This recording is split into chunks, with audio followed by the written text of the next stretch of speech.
हमारी बाइक यहाँ से उठा ली गई और उसके तकरीबन 520 रुपये दिए। मुसलसल 15-20 दिन से यहाँ से बाइक उठ रही है, क्यों?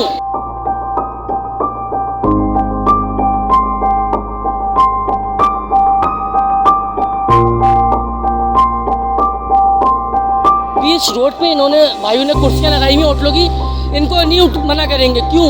क्योंकि पैसा मिल रहा है। मसला ये कि आम आवाम के साथ इनको खेलना होता है।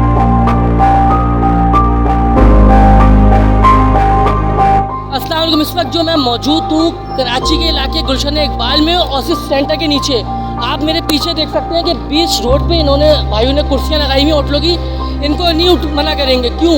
क्योंकि पैसा मिल रहा है। मसला ये कि आम आवाम के साथ इनको खेलना होता है। हमारे ये भाई हैं, इधर है भैया, ज़रा बताएं अभी आपके साथ क्या हुआ है? आप यहाँ पे बाइक कितने टाइम से खड़ी कर रहे हो? ये आज क्यों उठाई गई? मैं तो बाइक अपनी कोई 6-7 महीने से खड़ी कर रहा हूँ। हमारा ऑफिस है ऊपर, जैसे कि उस फ्लोर पे हमारा ऑफिस है, और हम लोग कभी भी फर्स्ट रो सेकंड रो में बाइक खड़ी कर देते हैं अपनी। आज इत्तेफाक ऐसा हुआ है कि हमारी बाइक यहाँ से उठा ली गई और उसके तकरीबन 520 रुपये दिए। मुसलसल 15-20 दिन से यहाँ से बाइक उठ रही है, क्यों? क्योंकि मसला पता है क्या है? आप उसी जगह पे देख सकते हैं, ये बैठे हुए ना मेन रोड पे कुर्सी लगा के, इनको नहीं रोकेंगे क्योंकि इनको इनसे पैसा मिल रहा है। अब इनको आम आवाम से कैसे लूट लें? किसी की भी गली से उठाई बाइक, लाओ भाई पैसा दे दो।